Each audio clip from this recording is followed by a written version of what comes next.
గణేశాయ నమః, గాయత్రీదేవి నమః. ముందుగా ప్రేక్షక వీక్షణ మహాశయులందరికీ కూడా నమస్కారం. డబ్బు లేనటువంటి వారి యొక్క జీవితం ఎలా ఉంటుంది? జీవితాన్ని నాశనం చేసేటటువంటిది స్నేహమేనా? అందులోనూ దుష్ట స్నేహమేనా? జీవితంలో ఎవరితో అయితే స్నేహం చేస్తే మనం గొప్పగా తయారవుతాము లేదా గొప్పవాళ్ళం అవుతాము, ఏం చేయాలి అనే విషయాలు మనకి చాణుకుడు ఏం చెప్పాడు మనం ఇప్పుడు ఈ వీడియో ద్వారా తెలుసుకునే ప్రయత్నం చేద్దాం. నిర్ధనం పురుషం వేశ్య ప్రజాభగ్నం నృపం త్యజేత్ ఖగావేత ఫలం వృక్షం భుక్ష్వాచాభ్యాగతా గ్రహం. అంటే డబ్బు లేనటువంటి విటున్నిట వేశ్య విడిచిపెడుతుందిట, అలాగే ఓడిపోయినటువంటి రాజుల్ని ప్రజలు విడిచిపెడతారట, పళ్ళు లేనటువంటి చెట్టుని పక్షులు విడిచిపెడతాయట, అలాగే భుజించిన తర్వాత అతిథులు గృహాన్ని విడిచిపెడతారు. అంటే ఈ విషయం ద్వారా మనం తెలుసుకోవాల్సింది ఏమిటయ్యా అంటే కనుక సాధారణంగా వేశ్య లేదా పరస్త్రీ కాంత వీళ్ళందరూ ఎప్పటిదాకా మనతో ఉంటారు? వాళ్ళు విపరీతమైన ప్రేమ కురిపిస్తూ ఉంటారు. ముఖ్యంగా వేశ్యాస్త్రీలు ఏమిటయ్యా అంటే కనుక అవతల వ్యక్తి దగ్గర డబ్బు ఉంటే కనుక, వారితో అవసరం ఉంటే కనుక ఇంట్లో భార్య కన్నా చాలా విపరీతమైన ప్రేమను నటిస్తారు. దానితో వీళ్ళు ఏం చేస్తారయ్యా అంటే కనుక భార్యా బిడ్డల్ని వదిలిపెట్టడం, రకరకాల వ్యవహారాలు నడపడం, అందులోనూ ప్రస్తుత కాలంలో ఈ యొక్క అలవాట్లు బాగా పెరుగుతున్నాయి. అందుచేత ఎప్పుడూ కూడా వేశ్య ఎలా ఉంటుంది అంటే డబ్బు ఉన్నంతసేపే ఉంటుంది. దాని లక్షణం అది. ఎప్పుడైతే డబ్బు లేదో వేశ్య ఖచ్చితంగా విటుని విడిచిపెట్టి తీరుతుంది తప్ప భార్యలాగా డబ్బున్నా డబ్బు లేకపోయినా, రోగంతో ఉన్నా రోగం లేకపోయినా ఎప్పుడూ ఒకేలా చూసే భావన కానీ, ఇంకా నిజంగా చెప్పాలంటే భార్య నిజంగా ఆరోగ్యం బాగోకపోతే ఇంకా ఎక్కువ ప్రేమ చూపిస్తుంది. కానీ వేశ్య అలా కాదు, డబ్బు ఉన్నప్పుడు మాత్రమే ఉంటుంది. కాబట్టి చాలా జాగ్రత్తగా ఉండవలసిన వ్యక్తులు, త్యజించవలసినటువంటి వ్యక్తులు ఎవరయ్యా అంటే కనుక ఈ రకంగా చెప్తున్నాడు. అలాగే ఓడిపోయిన రాజుల్ని ప్రజలు విడిచిపెడతారు. అంచేత రాజుకి ఎప్పుడు విజయం విజయం విజయం, ఇది చాలా ముఖ్యం. అందుకనే విజయ కేతనాలు, విజయ పతాకాలు, విజయ దుందుబులు, అలాగే విజయపరమైనటువంటి యొక్క సంకల్పాలు అస్తమాటు పొగుడుతూ ఉండాలి, ఇవన్నీ చేస్తూ ఉంటారు. ఎందుచేత పొగుడుతూ ఉంటారని తదాస్తు దేవతలు ఉంటారు కాబట్టి రాజుకి ఎప్పుడు విజయం కలగాలి, విజయం కలగాలి, జయీ భవ విజయీ భవ జయీ భవ విజయీ భవ అంటూ ఉంటారు. మనం పాత సినిమాలు చూస్తుంటే వీడికి అర్థం అందులో ఎక్కువగా ఉంటూ ఉంటాయి కదా. అంచేత రాజుని ఎప్పుడు కూడా అందరూ జయీ భవ విజయీ భవ అంటూ ఉంటారు. కారణం ఏంటంటే రాజు ఎప్పుడు జయంగా విజయంగా ఉంటూ ఉంటేనే రాజుకి రాజ్యం కానీ వ్యవస్థ కానీ నడుస్తుంది. ఎప్పుడైతే రాజు కనుక ఓడిపోయినట్లయితే కనుక ఎందులోనైనా సరే, ఆఖరికి పూర్వకాలంలో రాజులు వ్యసనాల్లో కూడా ఓడిపోయిన వాళ్ళు ఉన్నారు. ఏది చదరంగం ఆడి కానీ లేకపోతే కనుక పాచికిలాడి కానీ రకరకాల ఆటల్లో ఓడిపోయిన రాజుల యొక్క చరిత్రలు కూడా మనం తెలుసుకుంటూ ఉంటాం. అలాగే పాండవులు కూడా మనకి ఏంటి అంతే కదా. ఆ రకంగా ఏమిటి అంటే కనుక ఒక్కళ్ళు రాజ్యంలో యుద్ధంలోనూ ఓడిపోతూ ఉంటారు, కొంతమంది ఇలాగ ఆటల్లో ఓడిపోతూ, కొంతమంది కుస్తీ పోటీలో ఓడిపోతూ ఉంటారు, అనేక రకంగా ఓడిపోతూ ఉంటారు ఎవరు? రాజులు. అంచేత రాజుకి ఎప్పుడూ కూడా ఓటమి అనేటటువంటిది అస్సలు ఉండకూడదు. ఎప్పుడు విజయం కోసమే ప్రయత్నం చేయాలి. ఓటమి వస్తుంది అంటే చాలా జాగ్రత్తగా ఉండాలి. అంచేత ఒకవేళ ఓటమి వస్తే కనుక ప్రజలు కూడా ఉంటారు, రాజు కూడా ఎవరు నగ్గితే వాళ్ళు కూడా ఉంటారు. ఇప్పుడు దీన్ని మనం ఇప్పుడు అన్వయం చేసుకుందాం. ఇప్పుడు రాజకీయాల్లో చూద్దాం. రాజకీయాల్లో మనకి ఎవరైతే మనకి సీఎం అయినా పిఎం అయినా ఎవరైనా సరే, లేకపోతే మన ఎమ్మెల్యేలు అయినా సరే, అయిన వెంటనే ప్రజలందరూ అందులోకి వెళ్ళిపోతారు. ఇప్పుడు చూడండి, మనకిప్పుడు ఆల్రెడీ ఏవో పార్టీలు నడుస్తూ ఉన్నాయి. ఆల్రెడీ అంతకుముందు ఒక పార్టీలో ఉన్న వాళ్ళే ఇప్పుడు ఎవరైతే సీఎం అయ్యారో మళ్ళీ ఆ పార్టీలో కలిసిపోతూ ఉంటారు. మళ్ళీ ఇంకొకటి కొత్తగా ఎవరైనా సీఎం అయ్యారు అనుకోండి, ఈ పార్టీని వదిలేసి ఆ పార్టీలోకి పోతూ ఉంటారు. అంటే వీళ్ళే నాయకులు, ఎమ్మెల్యేలు కానీ మినిస్టర్లు కానీ వాళ్ళు ఎవరో మారరు మనకి, కానీ పార్టీలు మారిపోతూ ఉంటాయి. అంటే దీని అర్థం ఏమిటయ్యా అంటే కనుక రాజును బట్టి కింద వాళ్ళందరూ మారిపోతారు, ప్రజలందరూ మారిపోతారు. అంతే తప్ప అయ్యో పూర్వం వల్ల ఇంతలా బాగా పరిపాలించాడే, వీడు గొప్పవాడే, ధర్మాత్ముడే అని మాత్రం ప్రజలకు ఉండదు. అంటే ప్రజల లక్షణాలు ఎలా ఉంటాయి చూడండి చెప్తున్నారు. ఆ విషయం ఇప్పుడు మనకు అన్వయం చేసుకుంటే అర్థమవుతుందా లేదా? అంటే వీళ్ళే మనుషులు పార్టీలు మారిపోతుంటారు. అది విచిత్రం అనమాట. అంటే ఓడిపోయిన రాజు వెంట ప్రజలు ఉండరు అని స్పష్టంగా క్లియర్గా చెప్తున్నాడు ఇక్కడ. అలాగే పళ్ళు లేని చెట్టుని పక్షులు విడిచిపెడతాయి. ఒకవేళ చెట్టుకి ఏ పండు కాయట్లేదనుకోండి, ఏ పక్షి దాని మీద వాళ్ళదో. అదే జామ పళ్ళు, మామిడి పళ్ళు, ఏదైనా వాళ్ళు సీతాఫల పళ్ళు కాస్తున్నాయి అనుకోండి, పక్షులన్నీ దాని మీదే ఉంటాయట. అంటే దీన్ని మనం ఎలా అర్థం చేసుకోవాలి అంటే మన దగ్గర డబ్బు ఉంటే, సిరి సంపదలు ఉంటే, ఐశ్వర్యం ఉంటే, పదవి ఉంటేనే మన దగ్గర చుట్టాలు కానీ, బంధువులు కానీ, ప్రజలు కానీ, స్నేహితులు కానీ ఉంటారా నాయనా? మన దగ్గర అవన్నీ లేకపోతే వీళ్ళందరూ ఎవరు మనం చూడరా అని చెప్తున్నాడు. అంటే పండ్లు ఉన్నటువంటి చెట్టు దగ్గరే పక్షులు వాళ్తాయి. అంటే మనం దాన్ని బట్టి సంపదను రక్షించుకోవాలి, అధికారాన్ని రక్షించుకోవాలి, లేకపోతే ఎవరు గుర్తించరు, విలువ ఉండదు అని చెప్తున్నాడు. అలాగే భుజించిన తర్వాత అతిథులు ఇంటిని విడిచిపెడతారు. మన దగ్గర శుభ్రంగా కడుపు నిండా తింటారు. తిన్న తర్వాత అతిథులు ఎవరైతే ఉన్నారో వాళ్ళు భోజనం చేసిన వెంటనే వెళ్ళిపోవడానికి చూస్తారే తప్ప తిరిగి మనకి హెల్ప్ చేయడానికో సేవ చేయడానికో చూడరు. అందుచేత ఈ రకంగా వీళ్ళందరితోటి జాగ్రత్తగా ఉండమని చెప్తున్నాడు. ఎవరితోటి? వేశ్యులతోటి విటులు, అలాగే ప్రజలతోటి రాజులు, అలాగే మన బంధువర్గంతో కానీ కుటుంబ సభ్యులతోటి కానీ డబ్బు విషయంలో జాగ్రత్తలు, అలాగే అతిథులని పెద్దగా నమ్మకుండా ఉండడం. అతిథులు భోజనం చేశాడు కదా, మనకి వేళ సాయంత్రం అని హెల్ప్ చేస్తాడేమో పనులు అంటే ఉండడం, వెళ్ళిపోతాడు వాడు. మనం ఏం పడితే వాడికి అనవసరం.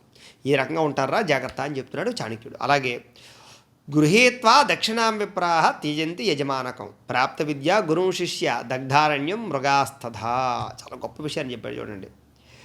దక్షిణలో గ్రహించిన తర్వాత యజమాని ఇంటిని బ్రాహ్మణుడు, అలాగే విద్య పూర్తి చేసుకున్న తర్వాత శిష్యుడు గురువు ఇంటిని, అలాగే కాలిపోయినటువంటి అడవిని కూడా పక్షులు విడిచిపెడతాయి అని. ఇంకా ఏమేమి విడిచిపెడుతున్నాయి అంటే కనుక సాధారణంగా ఏమిటి అంటే కనుక మనం ఏదైనా పూజకో పురస్కారానికో బ్రాహ్మడు ఎవరింటికైనా వెళ్ళాడు అనుకోండి, పెళ్లి చేయించడానికో లేకపోతే సత్యనారాయణ వ్రతానికో చేయించడానికి వెళ్ళాడు అనుకోండి, ఎప్పుడైతే దక్షిణ తాంబూలాదులు అనుకుంటాడో ఇంక ఉండడు అక్కడ, ఆ పని అయిపోతుంది, ఇంటికి వచ్చేస్తాడు. అందుకనే బ్రాహ్మణి ఇంకా కాసేపు ఉండాలనుకోండి, మనం దక్షిణ తాంబూలాలు ఇవ్వకూడదు. అప్పుడు అలా కూర్చుని మనం చెప్పిన ప్రతి ప్రశ్నకి సమాధానం చెప్తారు అని. అలాగే చాలా చోట్ల వేద విద్య నేర్చుకుంటారు. పూర్వకాలంలో అయితే కనుక శిష్యులందరూ కూడా గురువుగారి ఇంటి దగ్గర కూర్చుని శిష్యరకం చేసేవారు, గురువుకి పరిచర్య చేసేవారు, గురువుకి సేవ చేస్తూ చదువు నేర్చుకునేటటువంటి వారు. ప్రస్తుత కాలంలో తగ్గిపోతూ వస్తున్నాయి. గురుకులాలు ఉన్నాయి, గురుకులాల్లో కూడా వేద పాఠశాలలో కూడా సరిగ్గా విద్యార్థులు చదువుకోవటం లేదు. అంతా పక్కన పెట్టినట్లయితే శిష్యుడు ఎప్పటిదాకా ఉంటాడు, ఎప్పటిదాకా సేవ చేస్తాడు గురువుకి అంటే చదువు పూర్తయ్యి దాకానే. చదువు పూర్తయిపోయిన తర్వాత శిష్యరకం చేస్తాడంటే చేయడు, అభిమానం చూపిస్తాడంటే చూపించడు, కార్యాంతే విసర్జేయదు. గురువుగారి దగ్గర చదువు పూర్తయిపోయిన తర్వాత వెంటనే బయటకు వెళ్ళిపోతాడట, నిలబడట. అందుచేత అలాంటి శిష్యులను నమ్మొద్దు అన్నారు. అంటే అందరూ అలా ఉంటారంటే ఏదో 100కి 99 మంది ఇలాగే ఉంటారు. ఎవరో ఒక్కళ్ళే గురువు మీద భక్తితోటి జీవితాంతం అంకిత సేవతో ఉంటారు. అయితే ఈ రకంగా మనుషులు ఉంటారు, శిష్యులు ఉంటారు. అలాగే కాలిపోయిన అడవిని పక్షులు విడిచిపెట్టడం ఖాయం. కాలిపోయిన అడవిలో వాటికి పనే ఉంది, కనీసం గూడు కట్టుకోవడానికి పచ్చదనం కూడా ఉండదు. అంచేత ఖచ్చితంగా వెళ్ళిపోతాయట. అంచేత వీళ్లతో చాలా జాగ్రత్తగా ఉండమని చెప్తున్నాడు.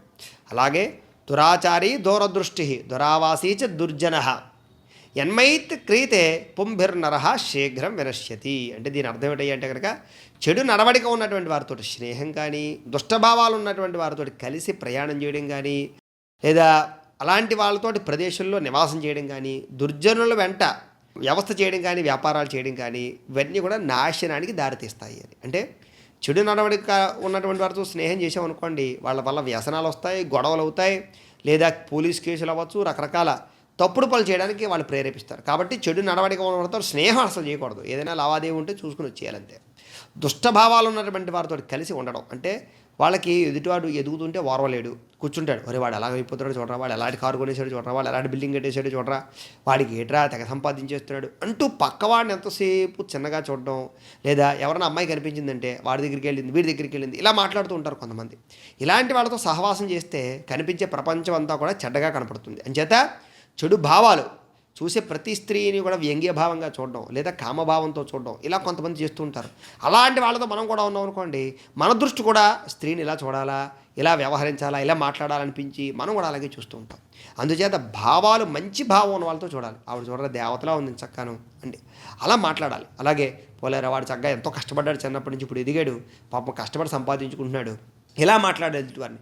అంటే ఇలాంటి భావాలను వారితో స్నేహం చేయాలి తప్ప చెడ్డ భావాలను వారితో స్నేహం చేయొద్దు. అలాగే దుర్జనులతో కూడి ప్రయాణాలు కానీ, దుర్జనులతోటి వ్యవహారాలు కానీ నడపద్దు. దుర్జనులు అంటే ఏంటి అంటే చెడ్డ పనులు చేసేవాళ్ళు, చెడు వ్యవహారాలు నడిపేటటువంటి వారు, వ్యసనాలు అలవాటు ఉన్నటువంటి వారు, వీళ్ళందరూ దుర్జనులు. అంచేత వాళ్ళతో ప్రయాణాలే చేయొద్దని చెప్పారు, వాళ్ళతో వ్యవహారం నడపొద్దని చెప్పాడు. దానివల్ల తొందరలో నాశనం అయిపోతావయ్యా. చూడండి ఎంత కఠినంగా చెప్పాడు. అలాగే సమానే శోభతే ప్రీతి రాజ్ఞసేవాచ శోభనే వాణిజ్యం వ్యవహారేషు దివ్యా స్త్రీ శోభతే గృహే. సమాన స్థాయిలో ఉన్న వాళ్ళతో స్నేహం చేయాలట, స్నేహం చేస్తే కనుక. అంతేగాని ఎవరి పడితే వాళ్ళతో స్నేహం చేయకూడదు. మంచి అధికారి దగ్గర సేవ, అలా అన్ని వృత్తుల్లోనూ కూడా వ్యాపారము, ఇంట్లో దివ్యమైనటువంటి గుణవంతురాలైనటువంటి భార్య స్త్రీగా ఉండడము శోభనాన్ని కలిగిస్తాయి. శోభనం అంటే ఆనందము, లేదా సౌఖ్యము, శుభము, లేదా ఐశ్వర్యం కూడా అర్థం వస్తుంది. శోభనం అంటే ఐశ్వర్యం కూడా అర్థం వస్తుంది. చాలామందికి శోభనం అంటే ఒకే అర్థం తెలుసు. సంస్కృతంలో ఒక్కొక్క దానికి 100 అర్థాలు వస్తాయి. శోభనం అంటే ఆనందము, ఐశ్వర్యం కూడా వస్తాయి. ఇక్కడ ఏం చెప్తున్నాడయ్యా అంటే స్నేహం చేసేటప్పుడు బాగా పై వాళ్ళతో కానీ, బాగా అల్పస్థాయిలో వాళ్ళతో చేయకూడదు, సమాన స్థాయి వాళ్ళతో స్నేహం చేయాలి. ఇంచేత మన భావాలు వాళ్ళ భావాలు సరిపోతాయి, మన ఆలోచన వాళ్ళ ఆలోచన సరిపోతాయి. ఒక దొంగతో స్నేహం చేసామనుకోండి, వాడు దొంగతనాలు నేర్పడానికి ప్రయత్నం చేస్తూ ఉంటాడు. ఒక మోసగాడితో చేసామనుకోండి, వాడివన్నీ మనకు అబ్బుతూ ఉంటాయి. అందుచేత ఏమిటయ్యా అంటే కనుక, లేదా బాగా అధికారాలు గొప్ప గొప్ప స్థాయిలో ఉన్న వాళ్ళతో స్నేహం చేసామనుకోండి, వాడు ఎంతసేపు మనం కింద ఉంచడానికి తొక్కడానికే చూస్తాడు గర్వంతో. కాబట్టి సమానమైన వ్యక్తులతో స్నేహం చేయమన్నారు. అలాగే మంచి అధికారుల దగ్గర సేవ, మనం చేసే అధికారులు ఉంటారు మన దగ్గర, మనం పనిచేసేవాళ్ళు, వాళ్ళు మంచి వాళ్ళైతే కనుక వాళ్ళ దగ్గర సేవ చేస్తే మంచి రాణింపు. ఎంచేత మంచి అధికారి ఎప్పుడు కూడా కింద వర్కర్కి ఎప్పుడూ ఏదో పెట్టడానికి చూస్తాడు, హెల్ప్ చేయడానికి చూస్తాడు, వాడి ఎదగడానికి గ్రోత్ ఇవ్వడానికి చూస్తాడు, లేదా ఆపదలు ఉంటే ఆదుకోవడానికి చూస్తాడు, ఆపదలో ఏదైనా ప్రమాదపరమైన పరిస్థితులు ఉంటే కనుక డబ్బు ఇవ్వడానికి ప్రయత్నం చేస్తాడు. కాబట్టి మంచి అధికారి దగ్గర సేవ చేయడం అనేది అదృష్ట లక్షణం అంట. అలాగే అన్ని వృత్తుల్లో వాణిజ్యం అంటే వ్యాపారం చేసే వాళ్ళకి ఒకే వ్యాపారం చేస్తే పెద్దగా రాణించదు. అన్ని రకాల వృత్తుల్లోనూ వ్యాపారం చేయడం అనే అలవాటు ఉన్నట్లయితే కనుక వాళ్ళు తొందరగా ఒక వృత్తి పడిపోయినా ఒక వృత్తిలో, ఫర్ ఎగ్జాంపుల్గా ఇప్పుడు చూడండి, కొంతమంది షాపింగ్ మాల్స్ పెడుతున్నారు, అందులోనే బంగారం, అందులోనే బట్టలు, అందులోనే వ్యవహారాలు, అందులోనే అన్నీ ఉంటాయి చక్కగా. అంటే అనేక రకాల వృత్తి వ్యవహారాలు వ్యాపార విషయాల్లో కలగజేసుకునే వాళ్ళకి లాభాలు ఎక్కువగా ఉంటాయి. ఇంట్లోనే దివ్యమైన స్త్రీ అంటే, దివ్యమైన స్త్రీ అంటే కాస్త గౌరవప్రదంగా ఉంటూ, ఇంటికి వచ్చిన వారిని ఆదరిస్తూ, శుభ్రంగా ఉంటూ, అలాగే ఇంటిని అందంగా తీర్చిదిద్దు, భర్తను గౌరవిస్తూ, అత్తమామలు గౌరవిస్తూ, ధర్మంగా ఉంటూ, భక్తిగా ఉంటూ ఉన్నటువంటి స్త్రీ, అలాంటి స్త్రీ కనుక ఇంట్లో ఉంటే దాన్ని దివ్యమైన స్త్రీ అన్నారు. అందుకనే పాతివ్రత్యక లక్షణాలు కలిగినటువంటి స్త్రీ కనుక ఇంట్లో ఉంటే ఆ ఇంటికి దరిద్రం రాదుట, ఐశ్వర్యం ఎప్పుడూ ఉంటుందట, అప్పుల బాలైపోయి రోడ్డున పడిపోయే పరిస్థితి ఉండదట. అంటే ఒక స్త్రీ లక్ష్మీప్రదంగా ఇంట్లో ఉండేటటువంటి దరిద్రాన్ని పోగొట్టగలుగుతుంది. ఎవరు అంటే గుణవంతురాలైనటువంటి ఈ రకమైన లక్షణాలు ఉన్నటువంటి స్త్రీ. కాబట్టి ఈ రకమైన వ్యక్తులు ఇంట్లో ఉంచుకునే ప్రయత్నాన్ని చేయమని చెప్పేసి చాణక్యుడు చెప్తున్నాడు. ఇంకా ఇలాంటివి ఎన్నో రకాల మంచి విషయాలు చెప్పాడు. అవన్నీ కూడా మనం తదుపరి వీడియోలో తెలుసుకునే ప్రయత్నం చేద్దాం. గోబ్రాహ్మణేభ్యః శుభమస్తు నిత్యం, లోకా సమస్తాః సుఖినో భవంతు. స్వస్తి.